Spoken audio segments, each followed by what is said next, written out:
그러므로 모든 악독과 모든 기만과 외식과 시기와 모든 비방하는 말을 버리고 갓난아기들 같이 순전하고 신령한 젖을 사모하라. 이는 그로 말미암아 너희로 구원에 이르도록 자라게 하려 함이라. 너희가 주의 인자하심을 맛보았으면 그리하라. 하나님의 말씀입니다. 네, 먼저 베드로전서 1장의 말씀을 간략하게 소개해드리면 사도 베드로는 소아시아에 흩어져 있는 나그네들에게 교회들에게 바로 편지를 하고 있습니다. 편지의 내용은 무엇인가 하면 너희가 환난과 핍박 속에 쌓여 있지만 너희가 그것을 능히 견뎌낼 수 있는 성삼일체 하나님으로부터 구원을 받은 놀라운 사람들이요, 또 너희들 안에 이 세상의 어려움 가운데서도 영원히 사라지지 않는 산 소망과 하늘의 유업이 최종의 구원이 너희들에게 허락되었다라는 사실들을 상기시켜주면서 그렇게 하나님의 놀라운 은혜로 구원받은 자는 그렇다면 이 세상을 어떻게 살아가야 할까라는 것에서 핵심으로 말한 것이 바로 15절에서 너희는 모든 행실에 거룩한 자가 되라라는 말씀이었습니다. 또한 22절에 말하듯이 마음으로 뜨겁게 서로 사랑하라라는 이 명령이었습니다. 그렇다면 오늘 말씀 속에서 이와 계속 이어서 어떻게 신자가 하나님 앞에 거룩하게 또 이 세상을 모든 형제들을 서로 뜨겁게 사랑하며 그렇게 살아갈 수 있을까라는 것을 오늘 읽은 본문 속에서 또한 말을 해주고 있습니다. 오늘 읽은 본문 속에서 핵심은 바로 두 가지입니다. 신자가 이 땅을 살아갈 때에 거룩하고 사랑하는 자로 살아갈 수 있도록 하기 위해서는 한 가지 버리라 라는 말이 있습니다. 2장 1절에 말미에 보시면 버리라라고 말하고 있습니다. 그리고 또한 그와 동시에 2절에 보시면 사모하라 라고 말을 하고 있습니다. 이 두 가지 의미를 살펴봄으로 말미암아 오늘 또 베드로 사도를 통해서 하나님께서 이 땅을 살아가는 우리들에게 힘과 소망을 주시는 그 말씀이 무엇인가를 살펴보도록 하겠습니다.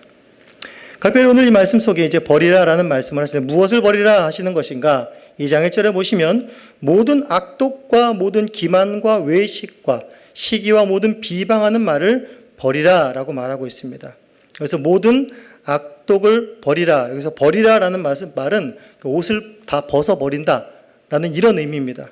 그런데 모든 악독을 벗어버리라라는 바로 이 말은 무슨 말인가 하면 바로 로마서 13장 12절에 있듯이 어둠의 일을 벗어버리라. 골로새서 3장 8절에 악을 제거하라.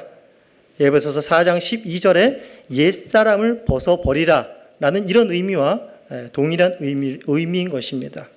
모든 악독을 벗어버리라 라는 것 속에 그 악독은 여기 뒤에 나오는 모든 기만과 외식, 시기와 모든 비방하는 말, 이 모든 것들을 포괄하는 악한 행위, 마음과 행위에서 나오는 모든 것들을 말하고 있습니다. 그렇다면 버려야 할 것 중에 먼저 우리가 살펴볼 것은 바로 기만과 외식, 모든 기만과 외식이라는 것입니다. 이 기만과 외식은 두 개가 공통점이 있는데 그것은 무엇인가 하면 바로 속이는 것입니다. 첫 번째로 기만은 무엇인가 하면 미끼로 끌어들이는 것입니다. 미끼로 무언가들을 속여서 그것을 사로잡는 것을 말하고 있습니다. 그러니까 내가 무언가를 상대로 하여금 현혹시키고 미혹시켜서 상대로 하여금 올무에 걸리도록 상대가 큰 해를 입도록 하는 그런 속임이 바로 기만이라는 것입니다. 우리가 흔히 알듯이 사기 같은 것들이 있겠죠. 이것은 구약 시대로부터 지금에 이르기까지 계속해서 내려오는 악입니다.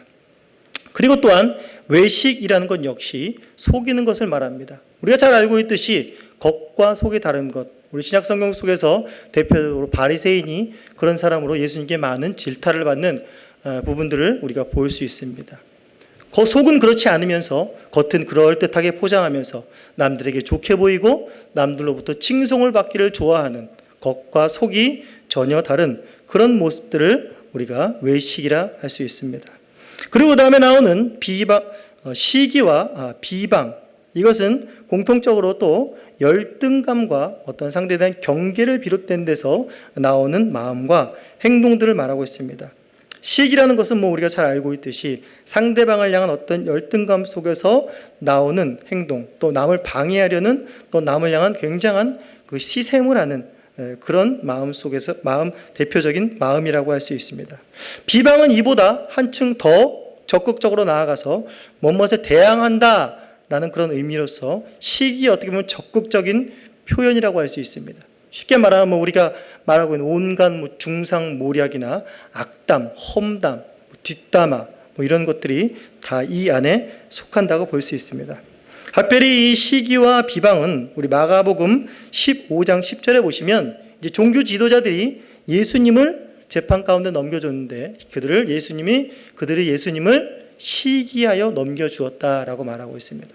우리 복음서에서 너무나도 우리가 잘 알고 있듯이 수많은 종교 지도자들과 또한 같은 민족인 유대 민족들이 바로 예수님을 시기하고 비방하면서 재판에 넘기고 그를 십자가에 못 박아 죽인 그 사실들을 다 알고 있습니다. 그 악이 얼마나 무서운 것인가, 얼마나 끔찍한 것인가를 성경 속에서 오늘 베드로전서에서 잘 나타내주고 있습니다.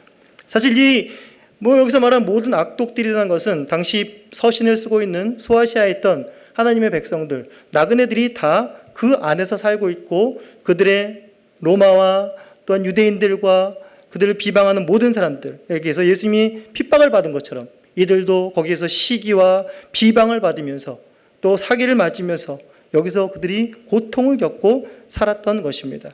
그런데 그 더 문제는 무엇인가 하면 세상은 그렇다 치더라도 바로 교회 안에서도 바로 이러한 악독, 모든 기만과 외식과 시기와 비방하는 일들이 일어날 수 있다라는 것입니다. 그렇기 때문에 베드로 사도는 오늘 나그네들에게 강조하면서 말하는 것은 무엇인가 하면 모든 악독, 모든 기만, 모든 비방하면서 모든 하면서 어떻게 말하고 있습니까? 굉장히 강조하면서 반드시 버려야 할 것이다 라고 강조를 하면서 이 땅을 살아가는 나그네들은 반드시 이러한 악독들이 있지 않도록 하나도 남김없이 모조리 버리라 라고 명령하고 있습니다.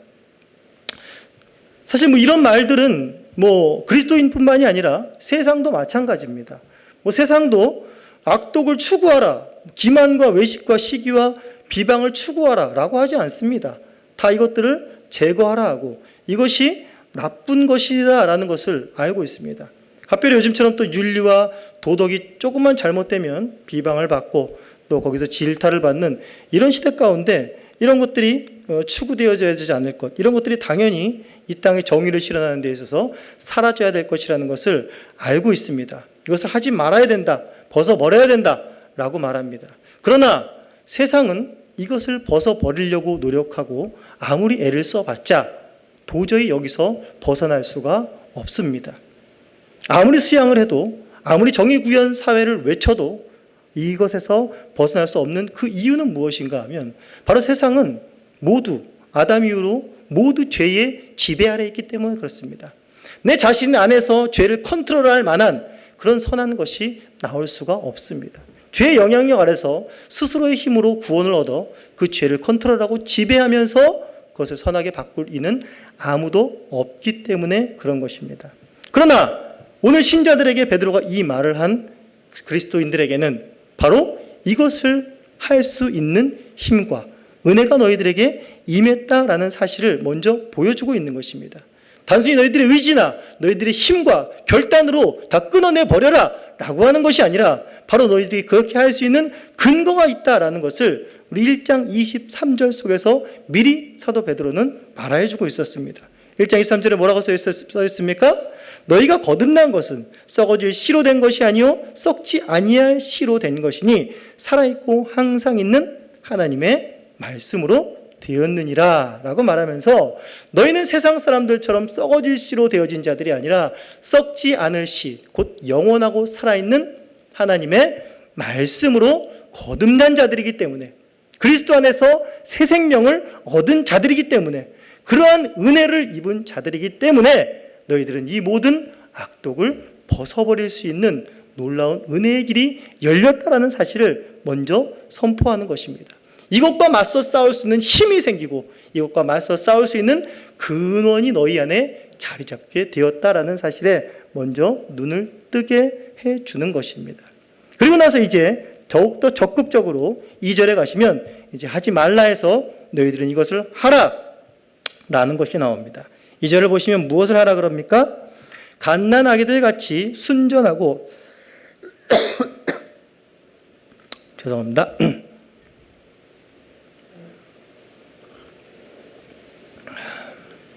갓난아기들 같이 순전하고 신령한 젖을 사모하라 라고 말하고 있습니다. 순전하고 신령한 젖을 사모하라 라고 말하고 있습니다. 순전하고 신령한 젖이라는 게 무엇일까요? 그래서 순전하다라는 말은 아까 우리가 앞에서 살펴봤듯이 1절에서 기만이라는 말과 외식이라는 말과 반대가 되는 말입니다. 다른 것이 섞이지 아닌, 속이지 않는 순수한 그런 상태, 그럴싸하게 포장해 놓은 것이 아니라 순수함 그 자체, 어떠한 혼합물도 들어가지 않는 순수한 그 자체를 말합니다. 그래서 신령하다라는 말은 우리가 잘 알고 있는 로고스, 말씀이라는 것과 어근이 같습니다. 그렇기 때문에 말씀에 어떤 적합한, 어떤 합리적인, 어떤 유용한 이런 것을 말하고 있습니다.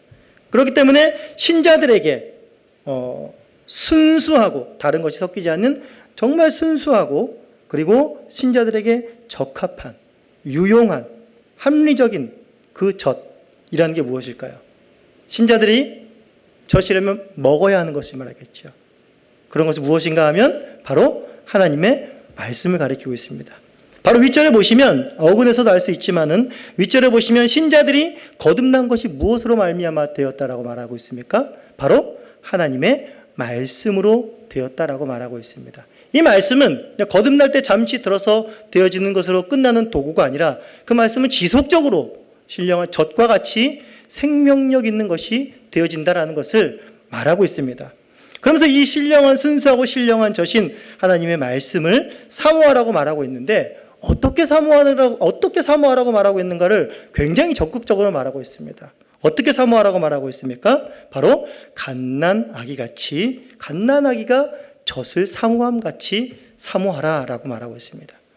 베드로 사도는 바로 윗절 23절부터는 신자가 거듭난 것을 썩지 않을 씨라는 것으로 비유했고, 또 여기서 그 젖을, 하나님의 말씀을 또 무엇과 같이라고 말하냐면 바로 갓난아기가 젖을 사모하는 것 같이, 바로 그렇게 사모하라라고 말하고 있습니다.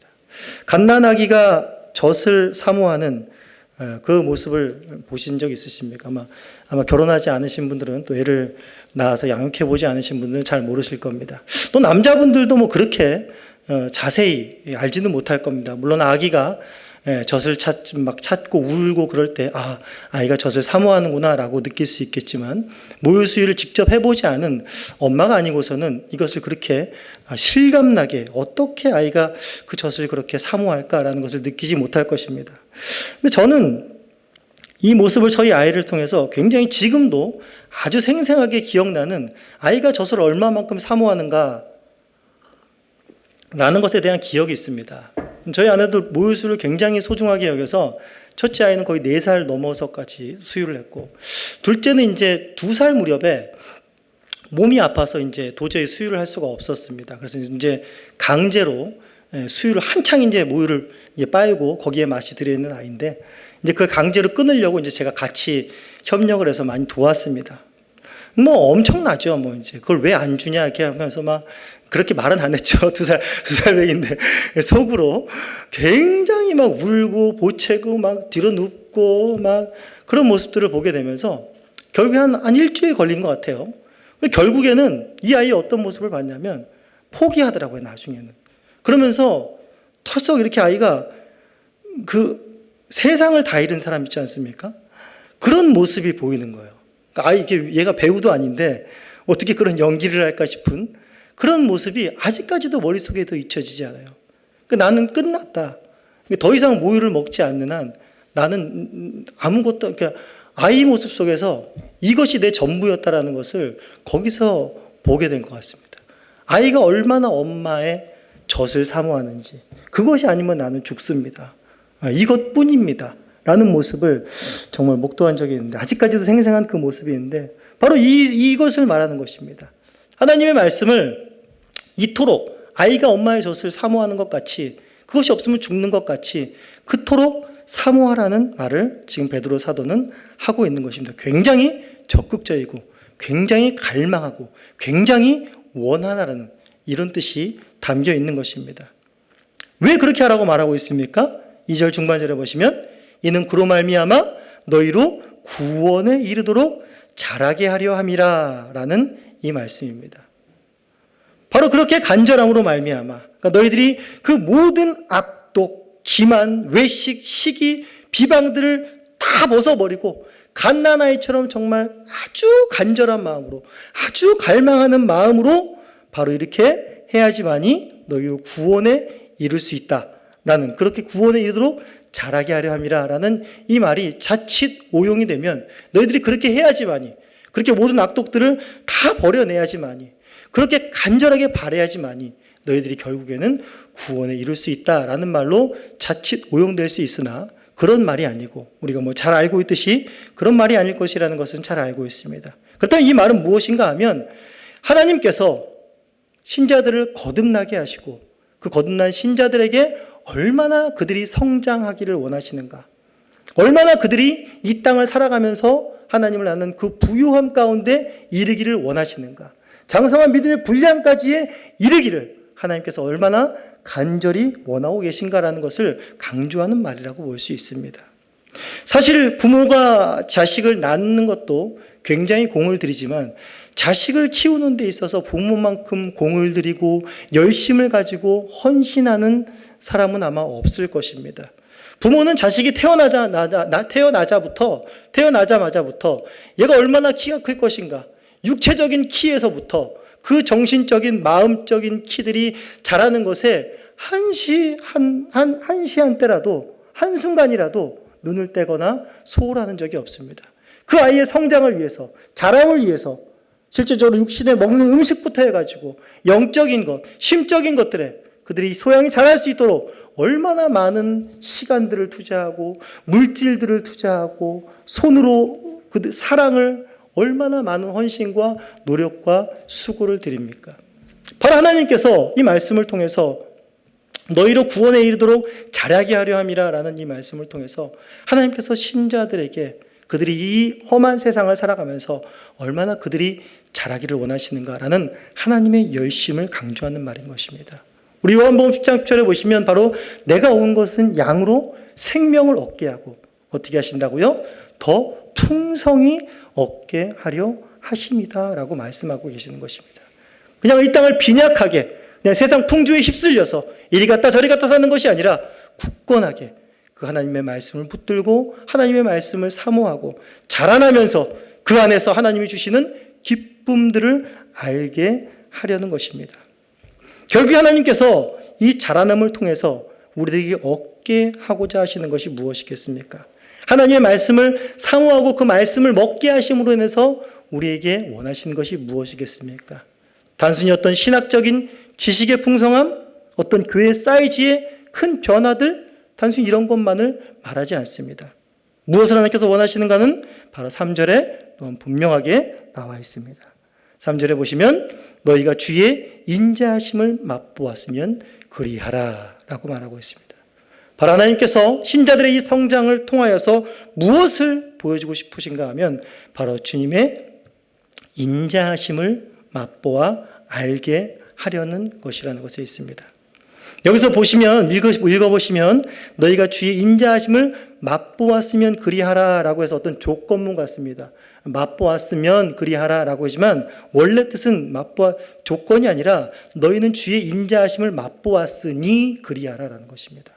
신자라면 누구나 다 주의 인자하심을 정도의 차이는 있겠지만 맛보았다라고 말하는 것입니다. 그 말씀으로 거듭난 자는 누구나 이 맛을 보았다. 그 맛을 아는 너희들이지 않느냐. 그렇다면 더욱더 사모하여 그 맛을 더욱더 사모하고 그 맛이 주는 것들을 계속해서 그 영양분을 섭취하고 자라가라라고 말하고 있는 것입니다. 신자라면 말씀으로 인해 거듭난 자라면 누구나 주님의 인자하심을 그 사랑하심을 맛보아 알게 됩니다. 정도의 차이는 있을 수 있지만 주님을 알게 되고 그분이 인자하신 주님이고 사랑하신 주님이라는 것을 누구나 고백을 하게 됩니다. 이러한 사실을 신명기 8장 3절에서 모세가 이스라엘 백성들에게 잘 설명해 주고 있습니다.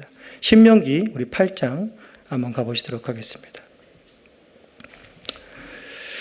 신명기 8장 3절 2절부터 보시면 이제 이스라엘 백성들이 광야 40년을 지나고 이제 가나안 땅을 목전에 두고 출애굽 2세대들에게 모세가 하는 말입니다. 2절 보시면 내 하나님 여호와께서 이 40년 동안에 내게 광야길을 걷게 하신 것을 기억하라. 이는 너를 낮추시며 너를 시험하사 내 마음이 어떠한지 그 명령을 지키는지 지키지 않는지를 알려 하심이라. 너를 낮추시며 너를 줄이게 하시며 또 너도 알지 못하며 내 조상들도 알지 못하던 만나를 내게 먹이신 것은 사람이 떡으로만 사는 것이 아니요 여호와의 입에서 나오는 모든 말씀으로 사는 줄을 내가 알게 하려 하심이니라. 이 40년 동안에 내 의복이 헤어지지 아니하였고 내 발이 부르트지 아니하였느니라. 너는 사람이 그 아들을 징계함 같이 내 하나님 여호와께서 너를 징계하시는 줄 마음에 생각하고 내 하나님 여호와의 명령을 지켜 그의 길을 따라가며 그를 경외할지니라. 그러면서 7절부터 10절까지는 10절 보시면 내가 먹어서 배부르고 내 하나님 여호와께서 옥토를 내게 주셨으므로 말미암아 그를 찬송하리로다. 하나님이 약속하신 그 땅을 끝내 너희에게 주시겠다라는 말입니다. 지금 모세가 무슨 말을 하고 있습니까? 모세가 지금 너희들과 광야 40년 동안에 이스라엘 백성들이 하나님의 놀라운 구원으로 말미암아 애굽이라는 그 죄의 구렁텅이에서 빠져나와 구원을 받았습니다. 그러나 여전히 이스라엘 백성들 안에 뭐가 있었습니까? 모든 악독이 있었습니다. 시기함과 비방함과 외식함과 모든 것들이 이들 안에 있었습니다. 결국에는 이들 하나님의 말씀을 신뢰하지 못하고 말씀을 따르지 못하고 다시 애굽으로 돌아가자, 세상 풍조를 따르자, 모든 악독을 따르자라는 것으로 갔을 때 여지없이 하나님께서 가나안 땅에 들어가는 것을 제지하시고 막아버리시며 광야 40년을 그 힘든 길을 돌리시는 것입니다. 그런데 이 40년 동안에 어떤 일이 일어났다고요? 어떤 일이 일어났습니까? 이 40년 동안에 의복이 헤어지지 않았고 내 발이 부르트지 않으냐 했다. 그 사람이 아들을 징계함 같이 여호와께서 너희를 징계하셨다라고 말하고 있는 것입니다. 이 40년 동안 무엇을 말하고 있는 것입니까? 너희들이 여호와를 맛보지 않았느냐? 여호와는 어떤 분이셨느냐? 바로 우리에게 아버지셨다. 여전히 우리를 자녀임을 포기하지 않는 분이셨고 여전히 우리를 돌보셨고 주야로 우리를 돌보시는 그분이셨다. 우리에게 부족함이 없이 돌보시는 그 하나님이셨다라는 것을 말하고 있는 것입니다. 너희가 그것을 맛보았지 않느냐? 그러면서 우리가 광야에서 깨달았지 않느냐? 우리가 살아가는 것은 만나가 아니라 떡이 아니라 하나님의 말씀으로 살아가는 자들이구나. 그러면서 우리가 가나안 땅에 들어가서도 결국에 무엇을 사모해야 되는가? 하나님의 말씀을 사모하고 모든 악들을 버리고 하나님의 말씀을 사모하는 그 길에 더욱더 힘써야 될 것을 모세가 여기서 힘주어 이야기를 하고 있는 것입니다. 지금 베드로가 말하고 있는 이 서신서에서 이 서신을 받는 소아시아에 흩어진 나그네들 역시 시련과 환난과 핍박이라는 그 상황, 이스라엘 백성들이 광야에 처한 그 상황과 동일한 상황 가운데 처해 있는 것입니다. 이들은 모든 악독 가운데 휘말려 있으며 또한 그것으로 고통받고 있으며 또한 이들 안에도 또한 그런 악독의 잔재들이 꿈틀거리며 교회를 분열시키고 나누고 이러한 일들이 충분히 일어나는 상황들을 말하고 있습니다.